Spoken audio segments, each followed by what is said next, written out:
এটা হচ্ছে বাংলাদেশ বর্ডার। এই টোটো যাচ্ছে, এই কাঁটাতারের বেড়া, ওইটা ইচ্ছামতি নদী, আর উল্টো দিকে রয়েছে বাংলাদেশ। এখানে আসতে গেলে টাকি রেলওয়ে স্টেশন থেকে বলতে হবে টাকি ঘাট যাব, আর বাই কার এলে টাকি পৌরসভা যেখানে, ওখানেই কাউকে জিজ্ঞেস করলেই হবে টাকি ঘাট কোথায়, সেখানে। এবার টাকি ঘাটের ওখানেই আপনাকে টোটো রাখতে হবে, মানে আপনার গাড়ি রাখতে হবে। ওর আগে গাড়ি যেতে দেয় না, রাস্তা সরু বলে গাড়ি যেতে দেয় না। গাড়ি পার্কিং হচ্ছে 150 টাকা। বড় গাড়ি মানে সুমো আর্টিকা হলে 200 টাকা, আর ছোটো 4 চাকা গাড়ি হলে 150 টাকা। ওখান থেকে আপনাকে টোটো রিজার্ভ করতে হবে, 5 জন বসাবে একটা টোটোতে, 4-5টা স্পট দেখাবে। 8টা বাংলা সিনেমা যেই বাড়িটায় হয়েছিল সেই বাড়িটা দেখাবে। আগেকার জেনারেল শঙ্কর রায়চৌধুরীর বাড়ি আছে, সেটা দেখাবে। গয়নার বাক্স শুটিং যেখানে হয়েছিল সেটা দেখাবে। আচ্ছা, ওইদিকে আপনার মিনি সুন্দরবন ম্যানগ্রোভ অরণ্য আছে, সেটাও দেখাবে। ওখানেও আপনার ওই চেক পয়েন্ট অবধি নিয়ে যাবে, যে টোটো দাঁড় করে দেবে, যে আধার কার্ড জমা দিয়ে ওই জঙ্গলে যেতে হবে, নাহলে যেতে দেবে না। বিনা আধার কার্ড জমা দিয়ে যেতে দেবে না বিএসএফ, ওখানে বিএসএফ ক্যাম্প আছে। আর প্লাস কালী মন্দির আর শিব মন্দিরও আছে। টাকি পৌরসভার রেস্টুরেন্ট আছে, সেই রেস্টুরেন্টে খাওয়া ভালো, রেটটাও রিজনেবল, আর খাওয়াটাও ভালো। প্লাস অনেকগুলো হোটেল কটেজ আছে, তো যদি রাত্রি থাকতে চায় রাত্রি থাকতে পারে। আর এই যে বেড়ার ঘরগুলো দেখছেন যেখানে মহিলা বসে আছে, এগুলো রাত্রিরে সব বিএসএফ বসে থাকে। সন্ধ্যে 6টা অবধি ট্যুরিস্টদের পারমিশন আছে, সন্ধ্যে 6টার পর থেকে 144 ধরা হয়ে যায়। তারপর একজনের বেশি মানে 2-3 জন দল বেঁধে যেতে দেয় না এই রাস্তার উপরে। কারণ হচ্ছে এই রাস্তা যেটা রয়েছে তাই কাঁটাতারের বেড়া, তারপরেই হচ্ছে ওইদিকে বর্ডার, কাঁটাতারের বেড়া, আর ওইদিকে বাংলাদেশ।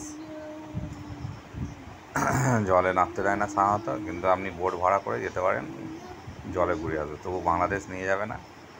এইদিকেই ইন্ডিয়ার সাইড দিয়েই খালি নদীতে ঘোরাবে। পার হেড 100 টাকা করে নেয়। যজন থাকবেন গ্রুপে 2 জন 4 জন 5 জন, তাদেরকে নিয়ে ওই বোটে করে ঘোরাবে। ইন্ডিয়ার বর্ডার থেকে ঘোরাবে, আবার ইন্ডিয়ার বর্ডার থেকে ঘাটে রেখে দেবে, তো বাংলাদেশের বর্ডারের দিকে নিয়ে যাবে না। এই পুরো কাঁটাতারের বেড়া দেওয়া রয়েছে, মানে ওইদিকে যাওয়ার পারমিশন নেই। হ্যাঁ, কিন্তু ঘাট করা আছে, স্ট্যান্ডের মতো করা আছে, সেখানে দাঁড়িয়ে লোকে ফটো মোটো সব কিছু তুলতে হবে।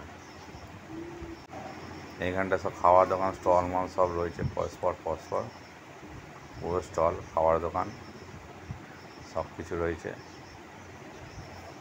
পাবলিক টয়লেটও রয়েছে, কিন্তু রাস্তাঘাট খুবই বাজে, সরু রাস্তা আর অতি জঘন্য রাস্তা।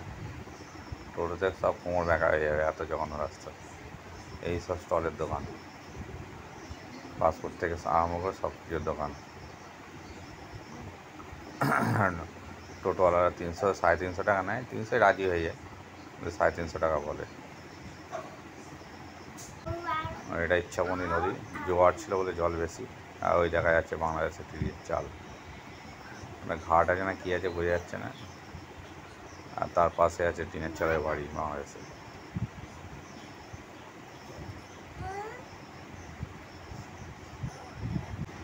এমনকি বাংলাদেশের মসজিদে আজানও শুনতে হয়, আজানের টাইমে ডালে আজানের সময় যায় বাংলাদেশ থেকে মসজিদে আজান। এত জোর ওরা মাইক বাজায় যে এপারেও আওয়াজ চলে আসে, পুরো স্পষ্ট মসজিদে আওয়াজ শোনা যায়। প্রথমে ভাবছিলাম আমার এই দিক থেকে বাজছে, তারপর ভালো করে শুনছি না, দেখছি ওপার থেকে আসছে। এদিকে ইন্ডিয়ার সাইডে সব নৌকাগুলো রয়েছে, ইন্ডিয়ান নৌকা। ওইদিকে যে ডিঙিগুলো রয়েছে সব বাংলাদেশের ডিঙি। ওই নদী হাফ ইন্ডিয়া ব্যবহার করে, হাফ বাংলাদেশ, মানে অর্ধেক ভারত এর আন্ডারে, অর্ধেক বাংলাদেশের আন্ডারে। সকাল থেকে সন্ধ্যা অবধি ঘুরতে পারেন, কোনো ব্যাপার নেই, কিন্তু সন্ধ্যের পরে আর যাওয়া নিষেধ হয়েছে, তখন আর বিএসএফ যেতে দেয় না। এই টাকি ঘাট সুন্দর করে সাজানো, জল পড়ছিল বলে চারদিকে একটু কাদা কাদা। এই দুদিকে দুটো কার পার্কিং আছে, 150 টাকা করে আর 200 টাকা করে। কার পার্কিংয়ের রেট অনেক বেশি, অন্য জায়গায় সব 50 টাকা 100 টাকা নেয়, এরা 150-200 টাকা নেয়।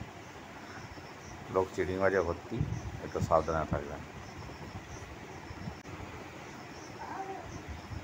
নামে India Bangladesh border, international border.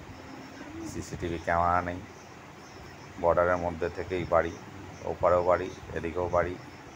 ওই আধার কার্ড লোকে জমা দিয়ে নিজের বাড়ি যায়, আবার আধার কার্ড জমা রেখে বাড়ি থেকে এদিকে আসে, ভারতের দিকে আসে। সিসিটিভি ক্যামেরার কোনো অস্তিত্ব নেই। ওই দেখুন টিনের চালের বাড়ি দেখা যাচ্ছে বাংলাদেশে, বাংলাদেশের বিখ্যাত বাড়ি টিনের চালের বাড়ি। এত বড় ইন্টারন্যাশনাল বর্ডার, কোনো সিসিটিভি ক্যামেরা নেই। যে যখন পারবে নদী দিয়ে ডুব সাঁতার দিয়ে ওপার চলে যাবে, ও নদী দিয়ে ডুব সাঁতার দিয়ে এপারে চলে আসবে। কোনো সিসিটিভি ক্যামেরার কোনো বন্দোবস্ত নেই। আর তারও যা আছে, ডিসকো মার্কা তার বাঁধা, যে কেউ গলে যাবে এমন তার বাঁধা। আর এই নদী পার হতে কত যারা সাঁতার জানে সাঁতার কেটে চলে যাবে নদী, অন্ধকারে কে দেখতে হবে। কোনো সিসিটিভি ক্যামেরা নেই। তো বাংলাদেশ থেকে লোক আসবে না তো কে আসবে? ওই জন্য হোলসেলে বাংলাদেশ থেকে লোক ঢোকে না।